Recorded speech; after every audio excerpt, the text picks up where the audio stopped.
I was told in one of the performance reviews that I will not get a salary raise. And when I asked why, they said that you still have to prove yourself. Because if you are not happy in your job, you will not perform well. And if you don't perform well, your mental health goes down, your physical health goes down, and it's not a sustainable career. Right. I'm a big fan of like making a career, not like a job. It's a career that and it's gonna be with us for the next 30 years, right? Good morning, guys. It's a brand new day and it's a brand new podcast with. I'm very happy to introduce this guest because she happens to be my best friend, whom I have known more than half of my life. And I'm very happy to introduce her. She has been a chartered accountant and has been in the field of consulting and financing and strategy. And she's also been accredited as the topmost 20 CAs in Australia and in New Zealand. And she's come on a vacation out here to Mumbai, and I've gotten this opportunity to know about her experience and her journey for you guys. So this podcast is basically going to be for more about corporate people and how to climb up the success ladder, and especially this is targeted towards the women of our country and even globally, but women in the corporate sector, because my friend here Ritu also happens to run a program for women in the corporate world, and her program goes by the name Project Upgrade Her. So we are going to know about her journey, and let's get started. I am so excited, Prajakta. We've been talking about this for I don't know how many years now, but finally getting to talk to you about corporate stuff, because we don't talk anything apart from our personal lives. True. So Ritu, tell me, how has your journey, like from your 12 years of experience of working as a chartered accountant, how have you upgraded and upscaled, and how did you come up with this idea for starting this project of yours, that is Project Upgrade Her? Please tell me more about it. So, I am basically I'm a chartered accountant. Okay, I started studying very hard at the age of 18. Okay, just like how we are raised in a typical middle class family, you study, you work hard, and then you will find the success. Um, from there on, we always have that notion within us. But when I first got into my first job, which was one of the investment banking boutique firms, I got a salary which was not even one third of what I was expecting. And okay, everyone starts from somewhere, but then for me, that was like a big shocker. I'm like, I have studied so hard. Like, I studied for 5 years, I shut myself down. I was continuously studying for like 5 years, but the salary that I got after that was a big shocker. So after that, I moved around to consulting, which was in one of the big four companies. And thereon, although I increased my salary significantly, but what also happened was the workload that increased along with it.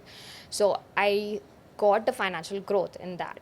But what I did not get was the career fulfillment, the career growth that I needed. I was working continuously for 14 hours every single day. I also happened to break my back in that entire process. You were a part of it, you know that. So that was around 4 or 5 years of working in India. But then one of my childhood dreams was always to move overseas and just work overseas. And not for anything related to increasing just my income, but it was a dream of wanting to live independently. So I worked again really hard for 2 years to get into a company in New Zealand, to have someone sponsor my visa, because getting a visa sponsored is not easy from, especially being from India, which is such a competitive environment. It's very hard. So since then, I've been like working and living in New Zealand for the past 8 years. I have moved around within consulting, then I moved to financial planning, strategy roles. And after moving around a couple of places, I finally found that I would say fulfillment that I was looking for in my career But what I realized is also that what I have found out through my experiences, a lot of women are still stuck, not knowing how to navigate. Yeah. And that was kind of the starting point of why I even started Project Upgrader, which is basically it started as a side passion project, which is project and upgrader, because I believe we all um, can upgrade in our career, and that leads to an upgrade in our life. So that's how Right. Project Upgrader. Wow. So was there any trigger point or something that led to for you to start this? Like, So it was happening over many years, but I actually started in 2022. But there was one incident which was back in like 6 years back. I was working in one of the companies, and I was told in one of the performance reviews that I will not get a salary raise. And when I asked why, they said that you still have to prove yourself. So, I mean, after so many years. after so many years, and then, that makes you think, that makes you question Question, yeah. that, okay, what have I been doing for so long that is still not working out? And that kind of, there's always like a breakdown which leads to your breakthrough. So I felt like that year was for me like a big wake up call, that I need to wake up, I need to start understanding what am I exactly doing wrong, what are my strengths, what actually makes me happy, and what will help me perform better at work. Because if you are not happy in your job, you will not perform well. And if you don't perform well, your your mental health goes down, your physical health goes down, and it's not a sustainable career. Right. I'm a big fan of like making a career, not like a job.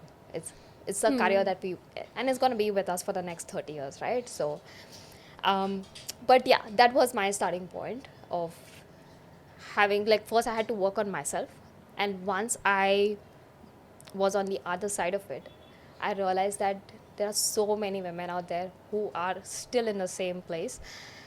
So something in me just wanted to make some content and throw it out. I'm like, I had to really push myself. And one day I locked myself in the room and I recorded a couple of videos and I posted. Okay. And when I did that, few women, they messaged me saying thank you for starting this.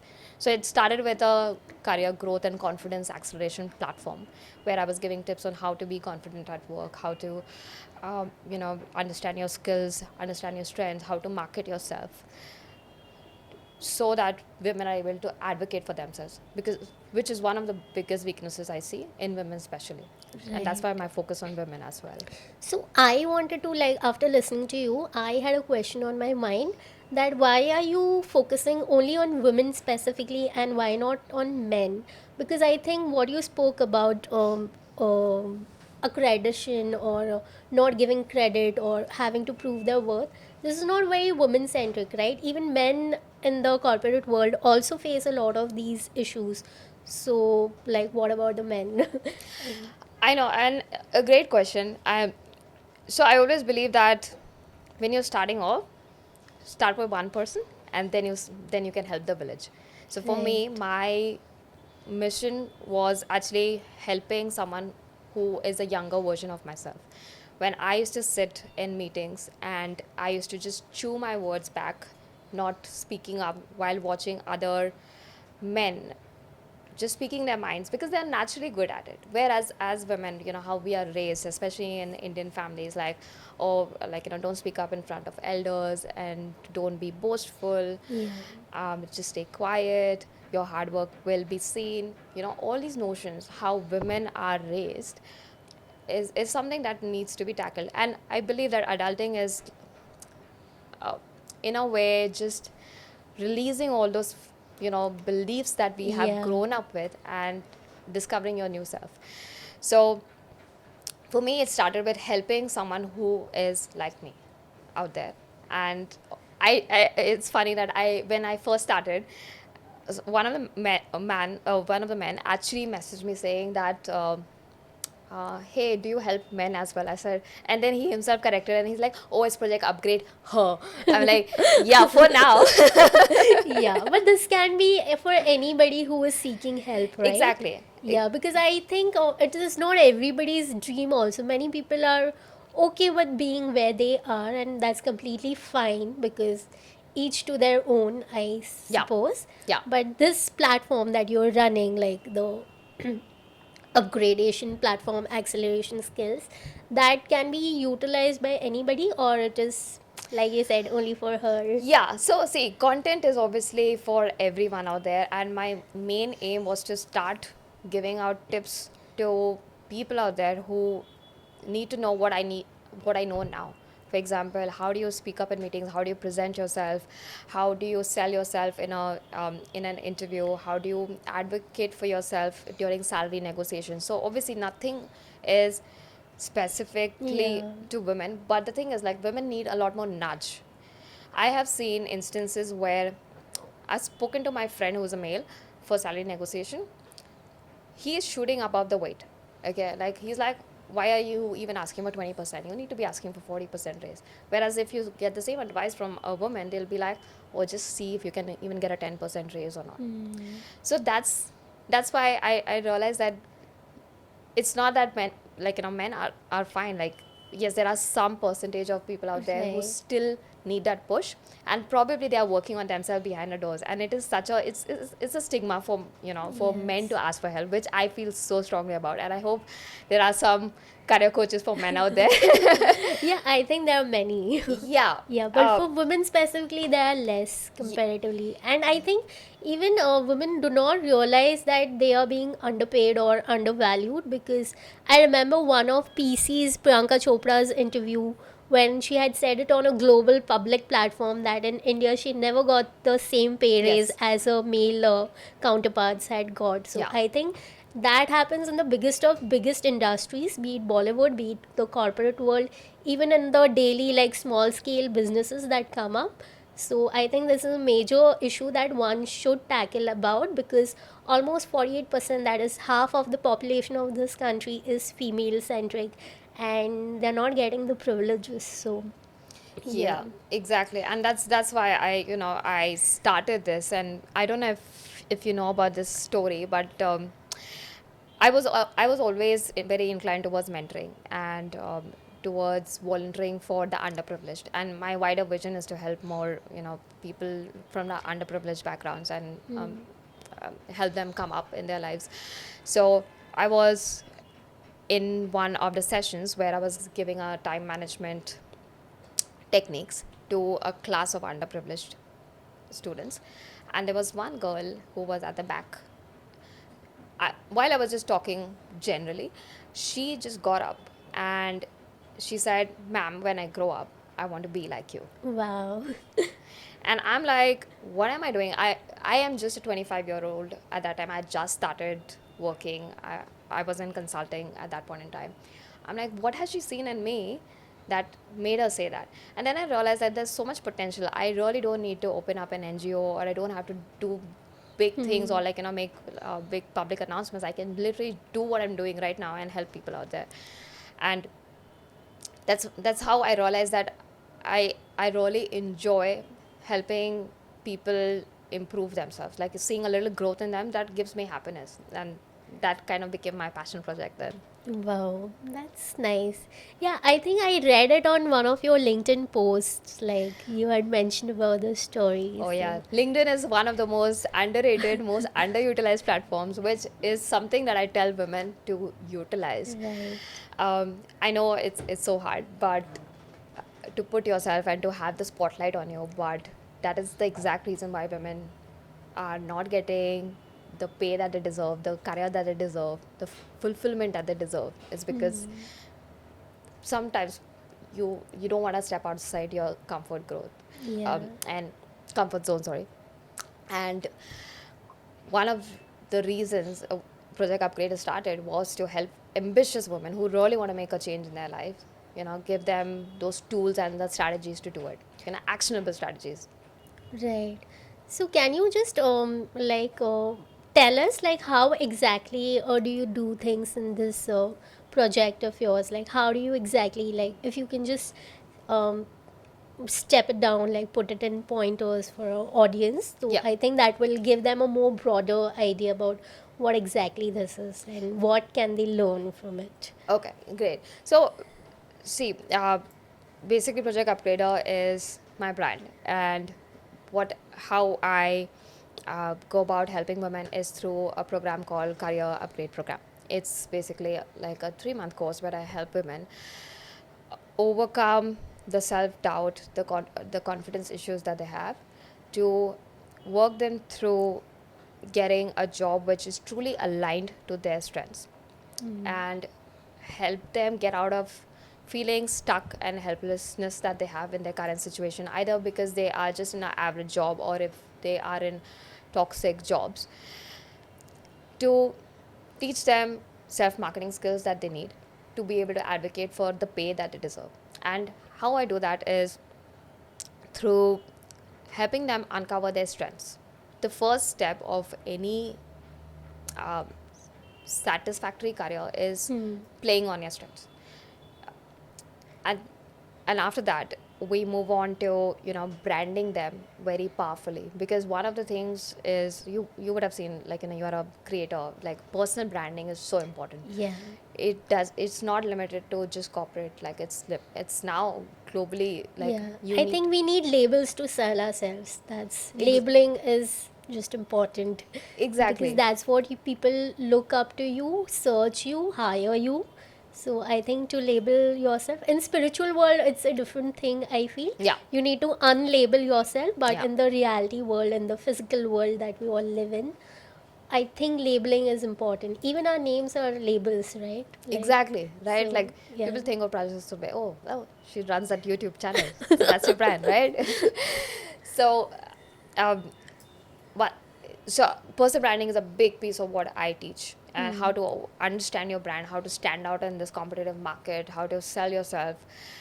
Another big part which I feel like women really need support in is communicating their value, and that's why effective communication is a big piece that I teach, and a big piece where I support one-on-one as well.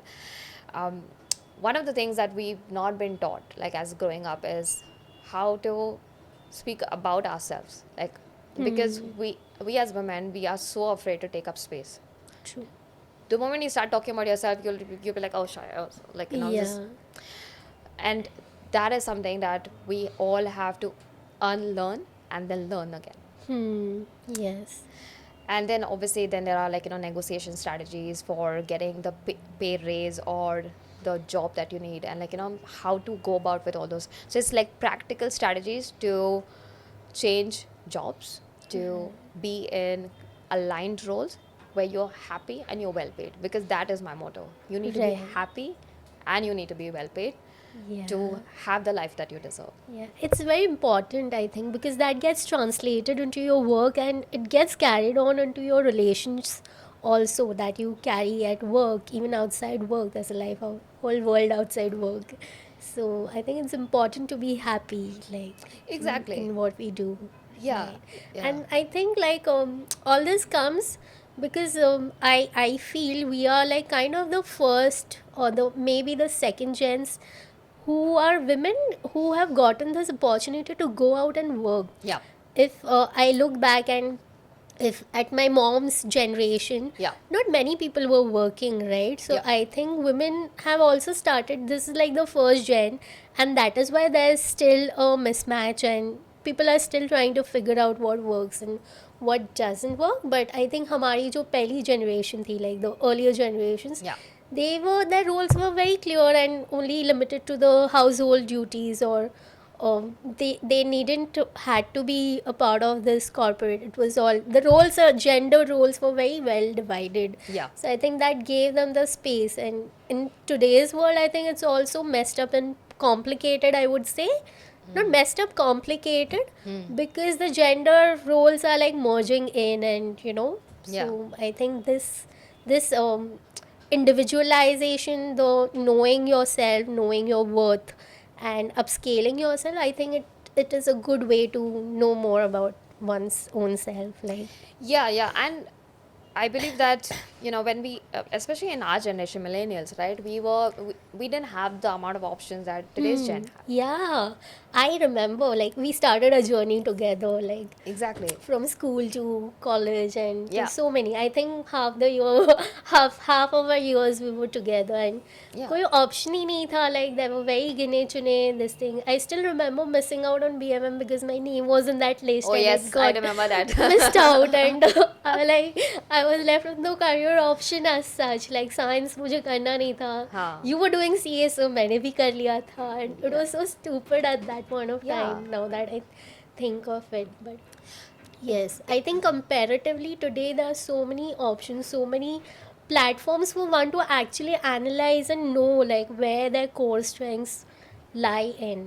Like Yeah, and I mean, just to your point, like, I remember when you started, you were doing, you did CA for some time, right? Like, I yeah. am an inter CA. Yeah, What inter sometime CA. Yeah, idiot. sorry. Yeah, I mean, see, like, we go back so long.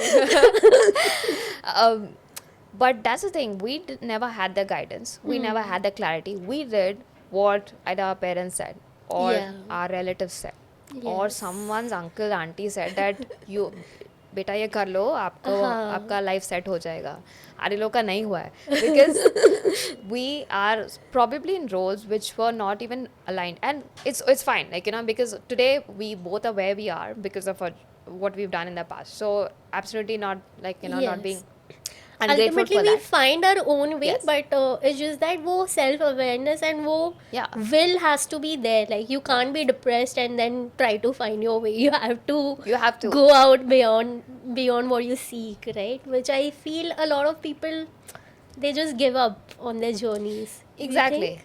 Yeah, I mean, like, see, it's so easy to like, just be like, theek hai, we'll see. I'm getting a good pay. It's fine. It's not affecting my life so much. But then the thing is, are you happy? Yeah. Are you and okay, if you're happy, if you're fulfilled, go for it. Like, not everyone has to like go about and make changes in their life. No, but if you're not, then do something about it. And that is what Project Upgrade is for. Like Right. women who want to make a change, but they are Yes. stuck in jobs and they don't know how to get out of it. That is my focus. Okay.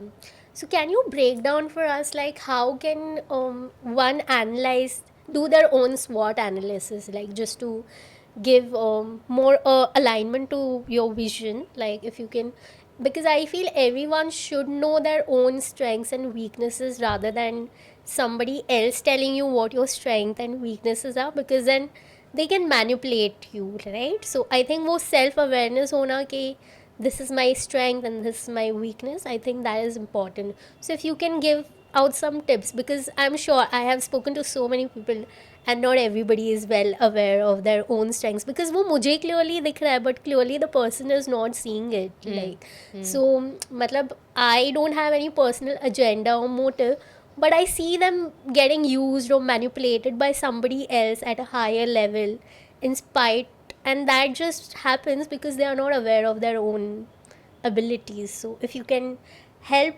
by breaking down how can one do that for themselves. Okay, so I think so. This is a big piece of exercise that I do with the women I work with. But I'll tell you like how anyone can just go about with doing a sort of a self coaching. So the very first step is just knowing that what are the times when you are in flow. Okay, so take a journal. Okay, go to a cafe, have a coffee or a chai, whatever you want, and I want you to answer this question: that when was the last time that you were in a flow state? And what I mean by flow state is that you felt that time is just flowing, time has flown by, nothing, you didn't look at your watch while you were doing that work, you were happy, you didn't feel resistance within inside of you, because those are the kind of things which you are naturally good at. Now, for example, like let's just take in your job, like you have different pieces of work, but if there's some sort of analysis which you really loved, then that is possibly one of your strengths, that you like looking at things, analyzing, what is this telling us, what is this data telling me. And it can be as small as solving problems for someone. You like solving problems between your friends, even that is a skill. And The problem is that people think that strengths are only technical skills. But as you progress in your career beyond 5 years, what will get you ahead in your life is not technical skills anymore. It is those people skills. It is those leadership skills. It is, and influencing and networking and dealing with people. Yeah, tertiary skills basically. Exactly. Those are the things which will get ahead. So, firstly, going back to that, like how to find your strengths. First is like understanding your flow state. Then the other way is also asking your friends, because the way, like, friends, most of them I think nobody knows us better than our friends. exactly, they're selfless, they have no motives. Asking your friends, okay, and ask them this question, like, okay, if you had to come to me for an advice, what would that be for? So before I started Project Upgrader, I literally asked my friend this, that if you have to ever ask me something, why would you come to me?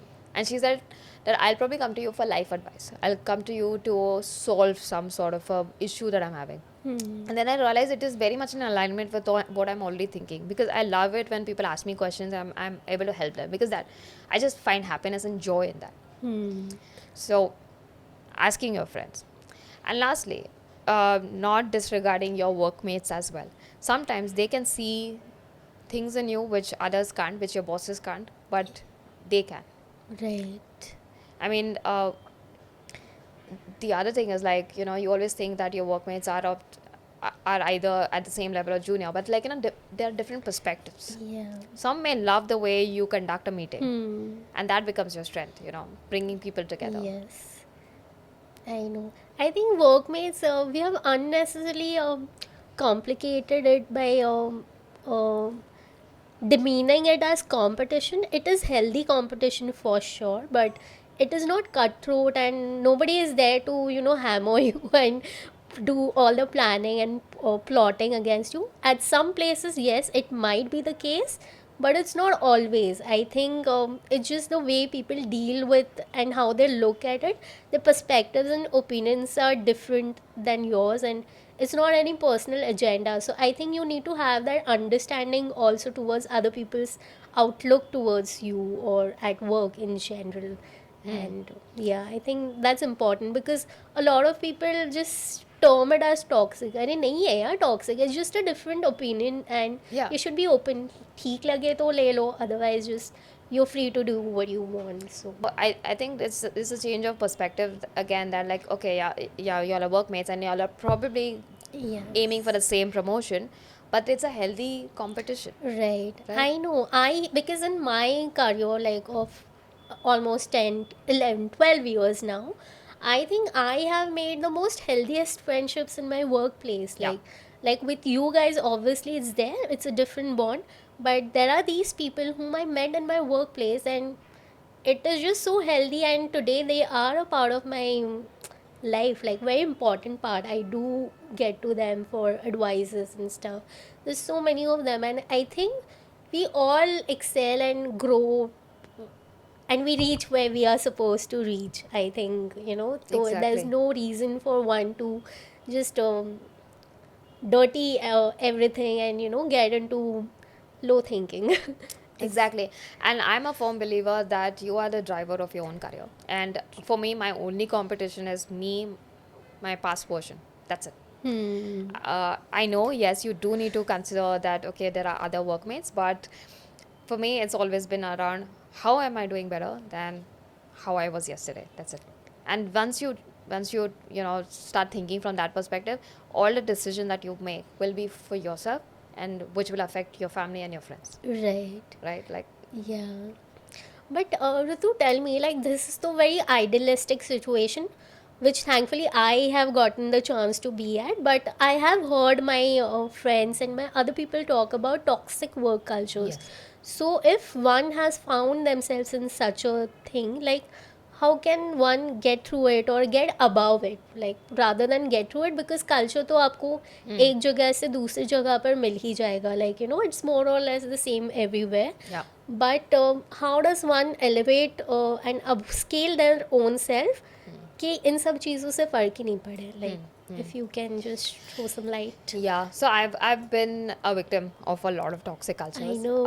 over my career. I and the women I work with as well, my clients, most of them have suffered in toxic culture, and it's a sad reality, but it is a reality. And I think the first thing is like accepting that okay, these things exist. Secondly, how do you navigate it? And how do you practically navigate it? Now you can't keep escaping it all the time, right? Because you have to learn how to deal with such situations. So for example, let's just say that you have toxic managers which are say micromanagers or who are insecure. So learning how to deal with that, like learning how to deal with those personalities. So for example, if someone is insecure because they don't know what is the work that you've been doing, so giving them daily updates because that's what they need to feel secure, Right. right? So one is that, like, understanding the personality in front of you, and then thinking back, okay, I have to be here for the next 1 year. I can't keep jumping ships all the time, and I need to be here for say next 1 or 2 years to get the experience and the skills that I need. So what would be the best way I will be able to navigate it? And that is by understanding the person. Secondly, I think which people lack a lot is communicating. And because it's scary, right? Like, because you don't know what the other person is going to say, but when you actually sit down and you talk them through One on one, heart one to on one heart. Yeah. and actually say like I know, for example, your manager's been asking you a lot of updates, you can always ask them that I know you've been asking me a lot of updates, is there anything I can do to help you be more at ease? And then you will understand the deepest concerns that they have, Right. right? So, and the other way I look at it is that even if you are going through toxic cultures, your resilience, internal resilience, is increasing because now you can deal with anything else. Yes. And also, like, this is a great life skill to have, like, to navigate people, to navigate toxic cultures. And as I said, like, Yeah. in the career ladder, after 5 years you need to navigate people. You are not going to find all good people around, unfortunately. True. Yes. So it all comes down to A, communicating, and B, like, recognizing people and their needs. And I would say in corporate especially, it's very important to have things in written, like in emails. Like, this is something that we were not taught, that Yeah. having things in writing is very important. Over emails is important. Backups are important. To know You should have all your proofs. exactly. And you might think that why do I have to go through all this? Again, acceptance. If you have to be there for the next 1 year, Yeah. you just have to do it. Like, hope for the best, Yeah. but also prepare yourself for the worst in case if things Yeah. just go out of hand, because we're all humans operated by emotions, and they're not always positive. So, Exactly, and there are biases. I'm not saying Yeah. that there will not be biases. Especially, I've worked in both the cultures. I've seen it. Biases happen.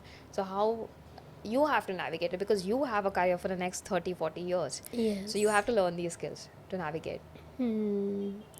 True. So tell me, in in your career, which has been one of the most difficult situations? So, I mostly had a very smooth sailing career, but there have been a few patches where I dealt with toxic bosses, toxic managers, because my office culture was nice. Like, the Yeah. people around me were nice. They were, thankfully, I've been very blessed with people like Yeah. my support teams, like my colleagues, my even my immediate bosses were very nice. But there were these temporary people that came into my life, which were a pain in the ass, like to say so. Because I remember one, like, I was a very dedicated and disciplined and punctual person. I went to office on time. I left from office on time. Okay, and I believed in having that work-life balance, which is also why the reason I was stuck. I chose to be with an organization for a larger number of years rather than jumping, because I was comfortable in my situation, Yeah. and that gave me the time to experiment and try out on different things. But there was a very short span of time because my immediate boss was on her pregnancy leave at that point of time.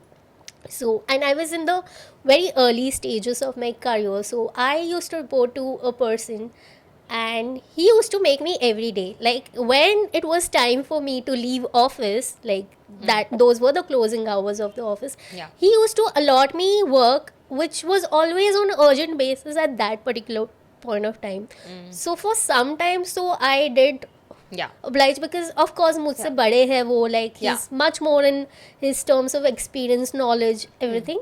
So I did oblige to that thing, but then I saw it's a repetitive pattern, and I was always a rebel, like मतलब I can take things only up to a certain level. उसके बाद में if Yeah. you are wrong, I will not care who the hell you are, I will pinpoint at you.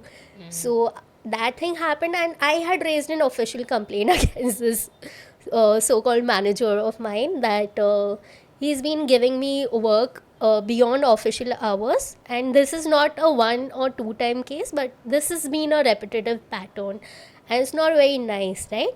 And thankfully that thing worked in my favor.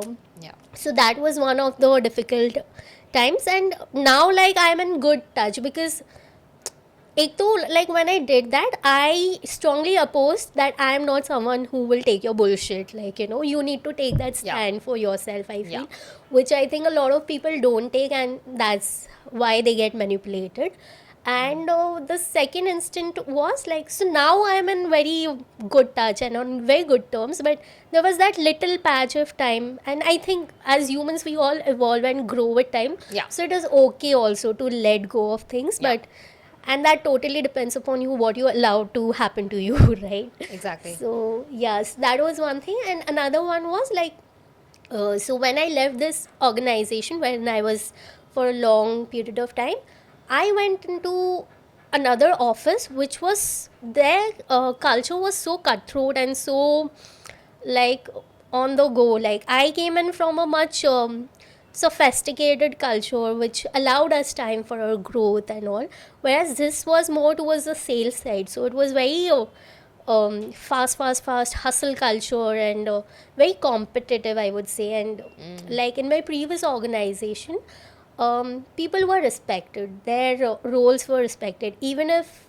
anybody had to give you a negative feedback, it was given to you one on one, with in a very respectable manner. Whereas this other company which I joined, people used to take you down in front of 100 people, and that was so bad. Like, Yeah. I remember in my first week, I saw 4 people leaving the job just because of this thing. They insulted them in front of so many people, and nobody likes to be insulted. Even if it's no matter how small the post is, I think earning people's respect is by giving them the dignity and giving them the respect. If you pull people down, nobody is going to like it. Yeah. True. Like, no matter how right or wrong they are, Yeah. I feel if you have something to say, you better say it directly one on one in a respectable manner, Yeah. rather than making it a drama out of it. Yeah. So that was one of the toxic incidences that I faced. Yeah. And so my boss was really toxic. But then again, when I look at her, she was a female boss, and she had a hard struggle. And because her life wasn't that smooth sailing, and she dealt with a lot of toxicity in her career. Now that I am out of that culture, when I look back, I can understand. She was probably trying to pass it down, or Yeah. to just showcase what she got in her life, because I strongly believe we can only give out what we have within us, right? So that was all her experiences which she was trying to get out. And so yeah, that did trigger me to leave It the does. job. Yeah. And So but then overall, like again, as I said, so because I was also coming from a set pattern of good 9-10 years, like I was also used to a certain work environment, a certain pattern, or a certain way of working, right? This was also new for me. And so I think we all need to give that balance out, because after a while, like when I resigned, she did started trusting me, and she was much more lesser toxic than what she was before. Yeah, because So I now felt people don't like, have anything to lose. Yeah. yeah, I mean, if this was your side earlier, maybe I wouldn't have taken that step to leave your organization. Yeah. And I think major reason why people leave is either for better pay, better rises, but maximum people leave their jobs for toxic managers, toxic bosses, Exactly. toxic colleagues. So, Exactly. yeah. And you brought up a very good point about setting boundaries, which is something that I wanted to touch upon. That women in general, they get so scared to, maintain and even bring boundaries at work, because they feel if they say no, they are either going to be punished in their performance reviews or in salary raises or conversations, or just the fear of being judged, which is one of the biggest Yeah. fears I've seen that women face. Like they just don't, they're scared of being judged, what people are going to think, because Yeah. that's what we are again raised with. Yes. So External validity. yeah, exactly. And that's why that boundary setting and doing it diplomatically again. Because one thing is that, yes, you can set boundaries and then it can just fail you up and you can be Yeah. labeled as someone, oh, like, she's that one of those women you don't want to mess with and you don't want to talk to, which is not a great label, because you have to still be in corporate. You still have to, work with people. So there's a diplomatic way of, setting boundaries. And it's corporate language, it's corporate lingo. There's a reason it's called corporate game. We Yeah. are still navigating this thing. So this is something that I had to learn over so many years. I want to ask you, can you tell some points for diplomacy? Because I think personally I do face that a lot. I'm not a diplomatic person. Yeah. I will tell you what it is, like the Yeah. way it is. Yeah. So I can't be in the someone. This is what I personally face issues with, and I think that there would be a lot of people who would be like me, who are not. We are. I'm an extremist, I believe. Yeah. So if you could just give some tips. So see, the very first thing is always coming up in communication in a way which is respectful. Okay, like for example, if I want to say like, Prajakta, I don't like the way you're talking to me right now. Stop taking this podcast right now. So you're not gonna like it. But I'm like, hey Prajakta, can we actually do this podcast maybe sometime later? I'm not in the mood today. It's the difference. Like, Yeah. I'm taking you into consideration. I'm being respectful, but I'm also telling you that I am not up for it today. So I think the biggest uh, way of being diplomatic is just making sure that the tone is neutral. It's not exactly Yeah. authoritative. uh, and yes, you do have to become authoritative and at certain times, and there's a difference between being assertive and being authoritative. Okay, you have to be assertive. Right. And I've always believed in one thing, that saying things with a little bit of smile really goes a very long way. Yeah, I've experienced it. And yeah, you don't have to be like a smile like a joker. It's just having that little bit of smile, because it becomes a welcoming conversation. Yeah. Because no one wants to fight at work. Yeah, I think it becomes you just become more approachable that way when Exact- you're smiling. Exactly. A little bit of smile. If it's totally inappropriate for the moment, that's different. But then a little bit of smile, a little bit of, having that poise and a neutral tone, that goes really a long way. And again, diplomacy comes back to being respectful, but being assertive. Right. And it's a skill. It's like a muscle, right? Like the more you practice, the more stronger it will be. And that's why, it's very important to get a mentor or a coach early on. I feel like if I had this early on, it would have really benefited. But there is no concept of Yes. coaching or mentoring. It wasn't existent at when we were starting off our Yeah, careers. like We didn't even know. yes. And that's why like an outside perspective is important, because yes, you can have internal sponsors within your company, but look, they are still for the best interest of their company. What you want is a mentor for your career, Yeah. right? So yes, they internal sponsors, internal mentors have their own place, but having an external perspective to help you develop those skills that you need, and you'll be a lot more open, with an external mentor. So that's why it's important, just asking the right people who've been on your path. Yeah. Yes, I think because the company will, for the company, if you rely just on your company or your mentors, immediate mentors, their first interest is always the company and Yeah, not you. So you have to make sure that you are your life's first interest exactly. and yeah, And build upon it. again, a great point, because I have learned it the hard way. If I'm gonna ruffle a lot of feathers, but HR is not your friend. Yes. HR works for the company, for the benefit of the company. Hmm. So going to the HR with your problems is not helping your case. You need to get in, speak to someone who you can actually trust. Yeah. And it could be your, someone from within your company as well. And yes, I'm not discounting that, because I have had great Yeah. mentors within my company. Yes, I think someone who can you can trust, and also someone who has authority, the power, the authority to change things. That is also important, because if you just happen to talk to a colleague of yours, or probably a person at one managerial position higher than you, Yeah. things are not going to change that immediately. Yeah. But you need to talk. This is what I have learned. You need to share your problems with the right people Right people. Yeah. who can do things and who can make changes. Yeah. So that can be the, because this is what I have even observed in my career growth. People at superficial levels, like who are not on the topmost, they still have some kind of ego or some kind of insecurities or fears Yeah. that they deal with, because सबका अपना life growth life journey होता है.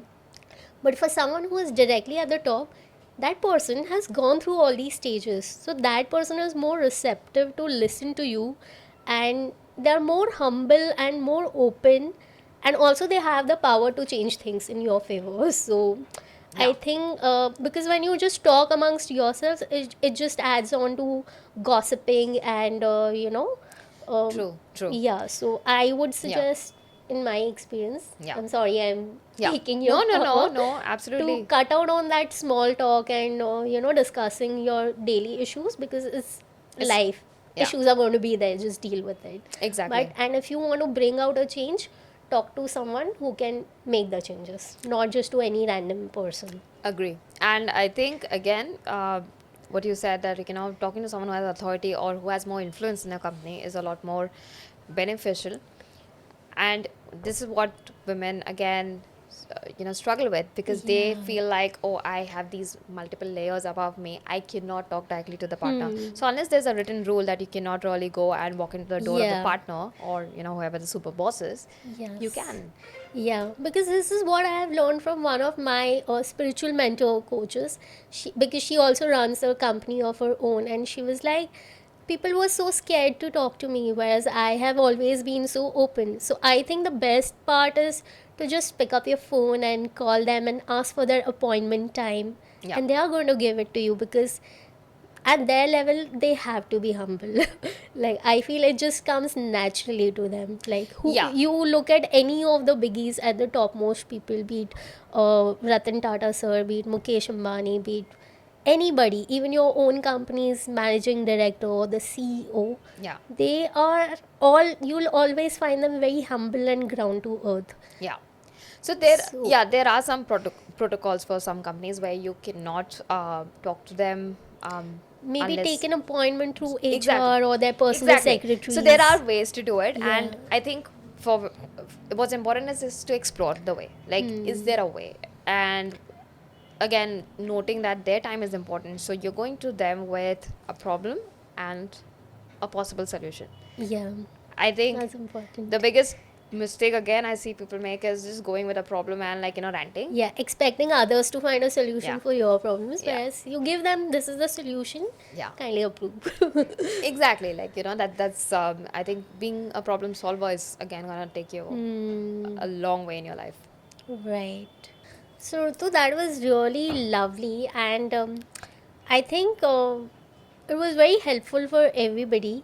But there's still this one last question that remains in my heart, is like, how does one go about finding their dream job? Like, ये सब तो ठीक है, but as you mentioned, happiness is important, right? So, how can one find their dream job? Please tell. So I have one philosophy in life. There's nothing called as a dream job. But there are jobs which work for you on your strengths. And if you know how to leverage that, you have a happier career, which can actually make you a lot more money than just going after a job which you thought was a dream job. Okay. So we've already spoken about how to find your strengths, and like, how can someone look at finding the right job for them. But the second step is actually exploring your options in different jobs or different roles that people are at, Yeah. and then understanding from them that what they're doing actually, does that ring a bell with you or not. Because I think what we see on a job description versus what you might actually end up doing is might be very different. And I have landed in a situation again in that. Yes. I have been in most of the situations. You just say, and I've been in that situation. Okay. So talking to different people and understanding what they're actually doing, and does that sound like something that might make you happy. And the moment you are working 80% on your strengths, 80%, you are bound to excel in that role, and you will be, I'm not promising you promotions, but you become a high performer and people start noticing you, and then they give you those opportunities to, you know, not just make more money, but actually, like, give you opportunities. Not everyone just wants to, get a pay raise. So some people actually want exposure to different projects. Right. So that's why, forget about the dream job, look at roles which might work for you on your strengths. 80% strengths, 20% development areas. I never Right. say that, you shouldn't be developing, because you have to develop.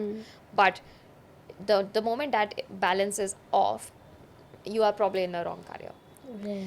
And the other thing that I recommend to people is something which is ingrained from our families, is that stick in one job and stick in a stable career. The company will take care of you. We are living in a world and an economy where the company will not even think about you the moment they have to cut their costs.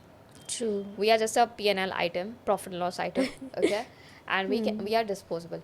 So one thing that I always recommend, and I have done in my career, is I have changed my roles if I'm outgrowing a role, or if I feel like this role is not aligned. So for, again, coming back to the career alignment.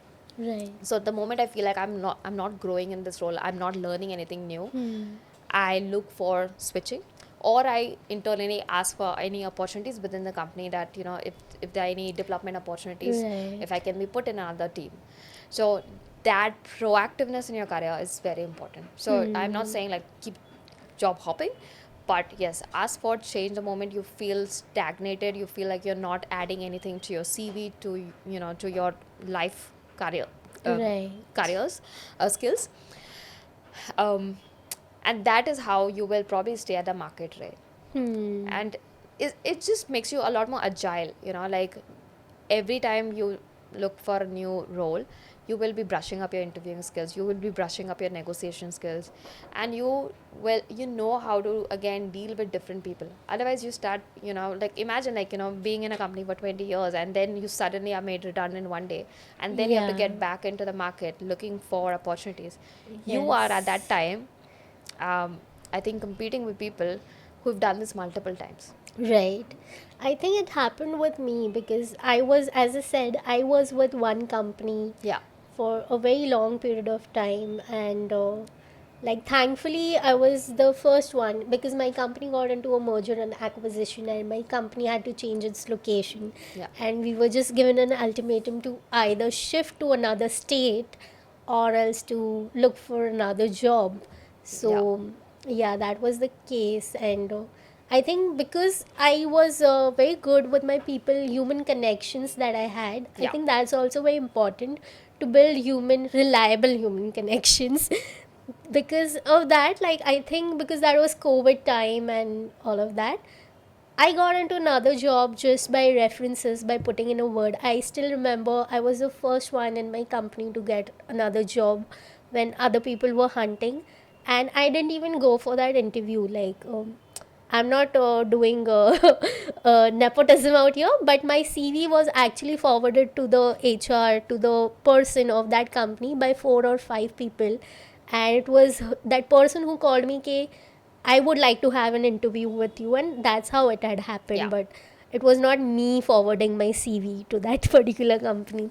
So I think building on those right connections, as I said, is also important. And to prove yourself through your work, because I think अब connections के चक्कर में you can't do average work.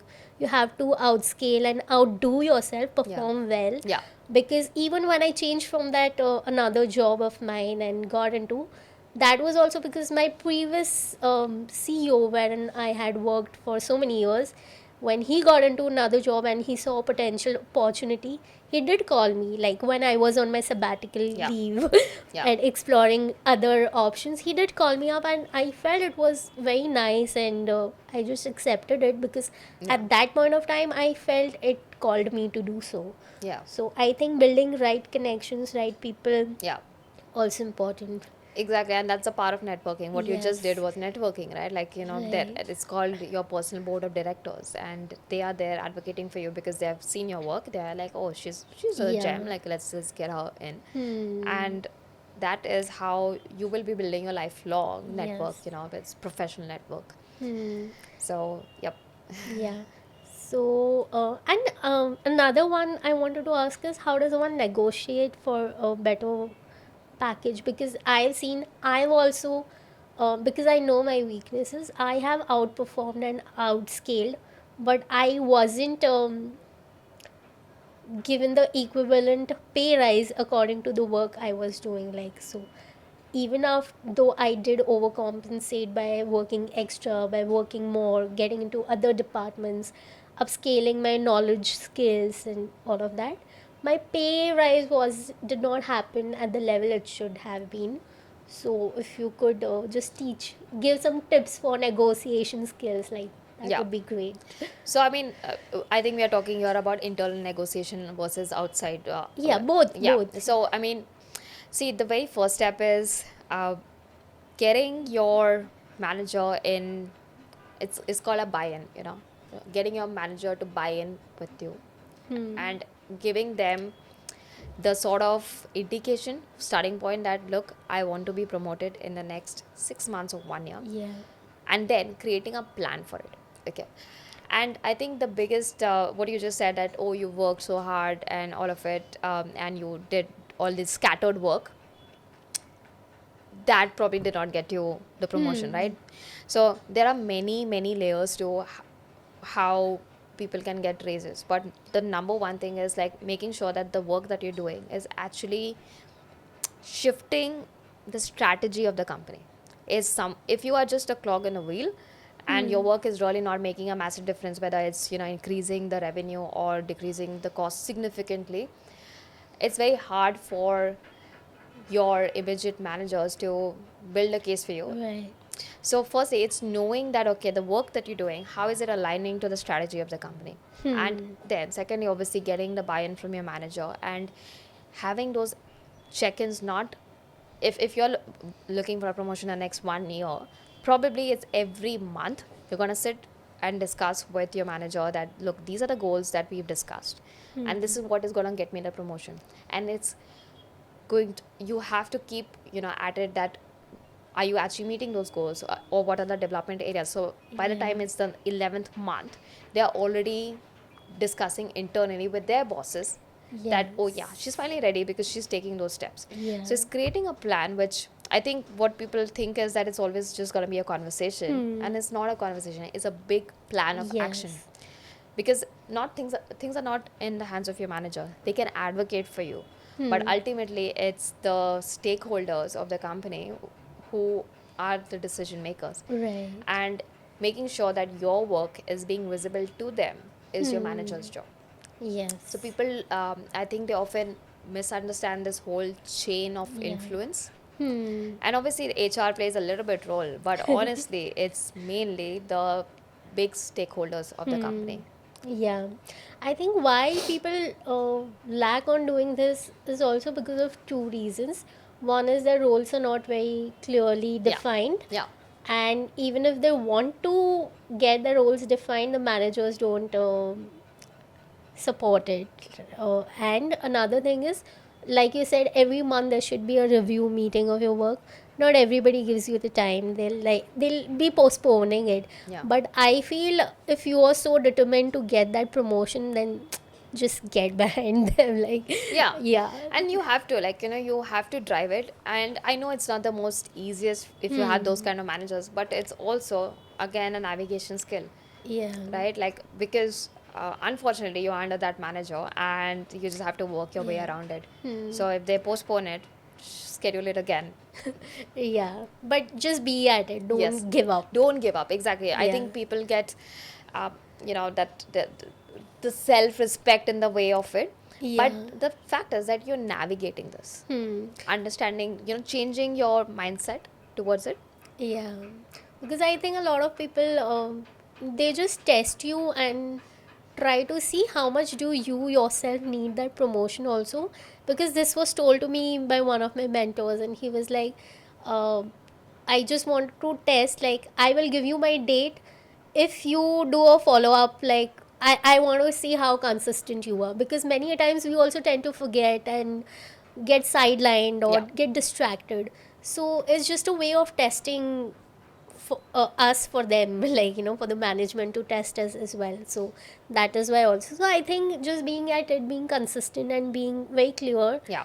okay, no, this is what I want and I will get it anyhow, is the key. Yeah. So Yeah. yeah, so Exactly. 2 points, like it is either increase the revenue or save the costs of the company. Yeah. And Yeah, and see, generally it depends on that. Now, obviously, you will say that there are some companies which actually cannot directly do it, but then if you actually think about the work, it has to relate to one of these two things. And most of us are working in cost reduction. Like either Right. it's compliance work, in which you are helping. Save company any sort of legal fees that they might be incurring, or helping them stay compliant, or helping a client get a better valuation in consulting. So there you have to think the ripple effects of your Yeah, work. That is right. important. So, Ritu, that was a lovely podcast, and I feel let's just summarize and conclude it. So, please, if you can conclude this podcast entire thing for our audiences so that they can just make pointers, it would be great. And then also, please also mention how can they get in touch with you for their own counseling sessions or in their journey to upgrade their own selves. So I would like to summarize by saying that, look, if you are someone who's ambitious, uh, and you don't want to settle in a career or a life which you feel is not aligned and you're feeling stuck, there is a way out. Okay, firstly, find people who have been on your pathway, or find people, why find references, ask more people. And honestly, I think one of the things that people get scared is like that they'll hear a no, but more often than not, most people are willing to help you. Yeah. Okay, and one of the ways is doing that through via LinkedIn. Okay, like reaching out to people who might be able to help you. Then secondly, working through your strengths. A big believer, working on a strength driven career will actually make you a lot more money, and will make you a lot more happier and satisfied.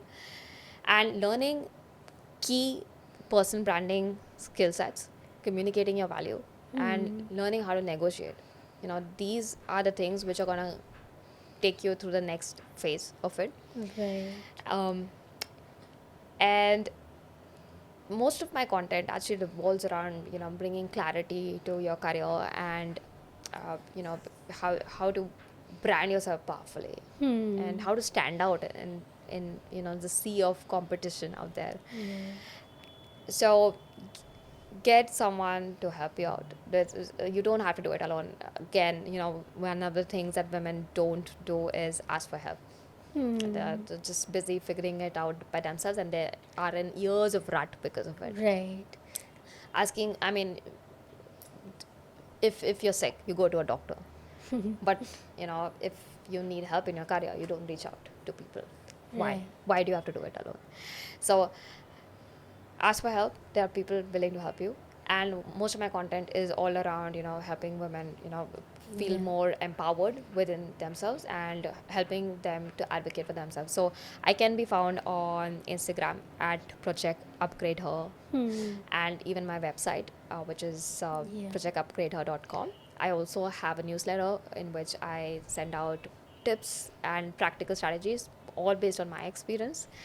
So follow along, Yeah. and yeah, I wish you a very, very happy and successful career. Thank you. And thank you for being on the show. And it was lovely to have these little insights from an expert like you. Thank you. Thank you. I am so happy that I got to do this podcast with my best friend who's seen me for I don't know how many, it's been what, More 20? than half our lives. More than half our lives, and to share this with you. I don't think we've ever spoken about our professional journeys. So this has been, I think, a great insight for me as well, to know Yeah. about your struggles. And for me, the highlight is you used to be my voice and my advocate, I guess. I used to ask you to convey my messages to certain friends and people. Yeah. And today we are having this conversation on mic on a public platform like this. So I think we both have come up a long way in We, our individual journeys, and it's been great. yeah. Thank Yeah. you. Okay.